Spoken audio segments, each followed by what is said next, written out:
This is part 4, collective message. We are talking about fungi, candida, overgrowth, the yeast-sugar connection. Very interesting point of view, but relates in many different ways and is a bigger issue than most people think or know of. That's why it's important to understand it. That's why we are doing this. So I'm continuing where I left off.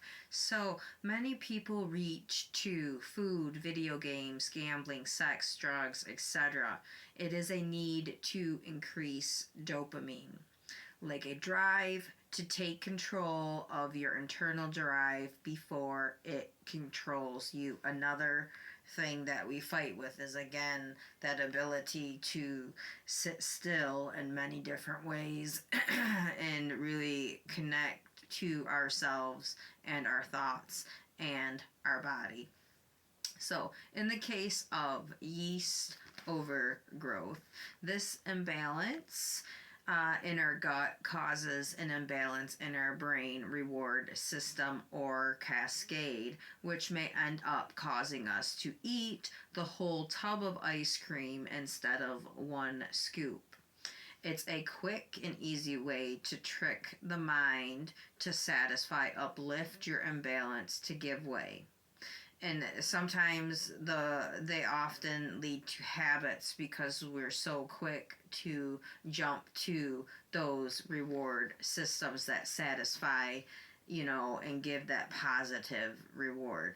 So this fight or flight like feeling is an imbalance of thought and or physical cooperation of opposites.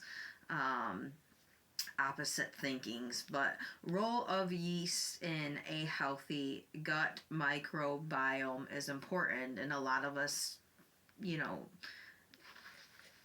everydayers don't know much about the microbiome, or even if you learned about it, you probably forgot about it because it's not really brought to the forefront or really explained. So when present in small amounts, the candida fungus, along with other fungi, bacteria, and microorganisms, it makes a healthy gut microbiome, which plays a vital role in our body's digestion, but also our bodily functions. I have reward versus impulse, reward systems overload, constant social system structures. So with reward systems, again, we're constantly in many different areas led to the reward system and feeling that great reward and instantaneously that positivity. That's why everybody that is so drawn to something that brings you that much excitement, that it gives you that certain vibration, and a lot of people can use that vibration to manipulate, but we're getting off topic there. But metabolism, immune function, and brain health. However, under right conditions, candida fungus can grow out of control and cause a wide range of discomforts, infection, even dis-ease in the body, inside and outside of the body. So it does help in very positive ways, but again, we have to keep ourselves balanced because we have a relationship in a way, which I think, I've explained and we'll get more into, with the gut, with the microbiome, and when it's off kilter, it tells us, we feel it, we just don't know how to understand it or exactly hear where it's coming from. So you have to sort of feel it to know it, or have it explained to understand it. The environments in which candida thrive, yeast overgrowth is more common among individuals with the following risk factors: a compromised immune system, autoimmune diseases, which I feel like a lot of more people have these going on, or what feels like autoimmune diseases, diabetes, leukemias, lymphomas, low counts of beneficial bacteria due to antibiotic use, excessive sugar, processed carbohydrates, that we intake, excessive alcohol consumption, hormonal balance, high stress levels, both physical and or mental. So types of candida.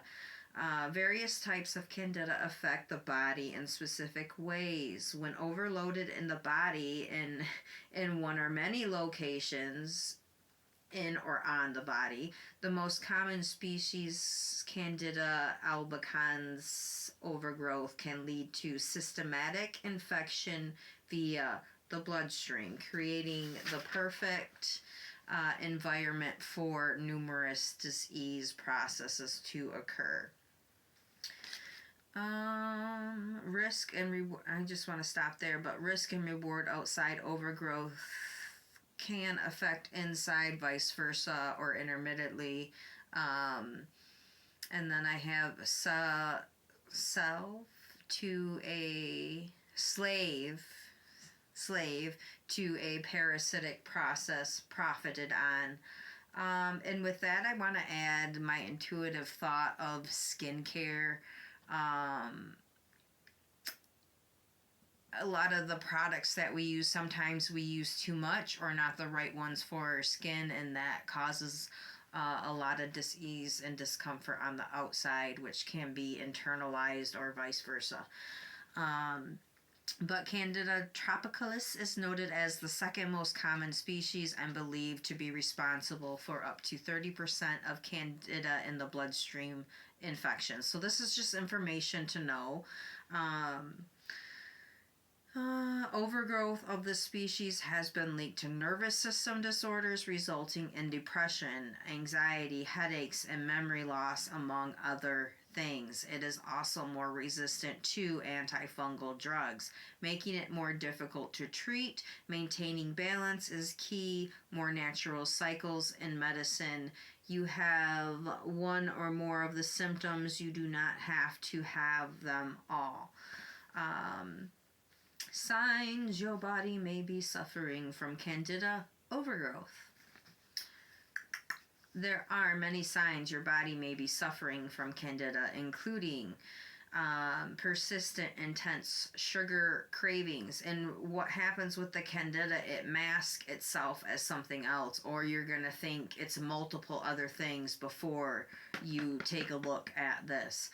So intense sugar cravings, and this can come in stages or, in urges, but cravings for processed carbs such as bread, pasta, or pastries, or any addiction in general, it can be fueled by this because it's affecting, the nervous system. Unexplained fatigue, exhaustion, fullness, overload feeling, inflammation, achy joints, brain fog, impaired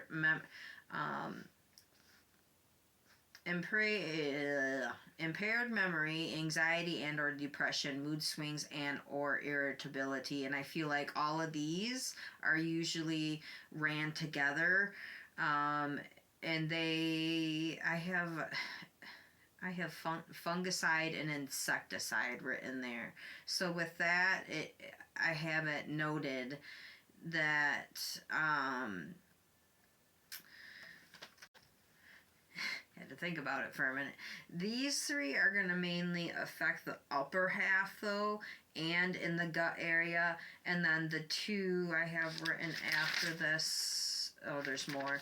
But after this is like the vaginal yeast, itching, swelling, discharge, poor focus, and concentration can happen from, there's a downward section where it can just be gut as well, or it's gut and then the lower regions. And it's not just women, it's men as well. And you can have fungus and yeast everywhere, which we'll get into as well.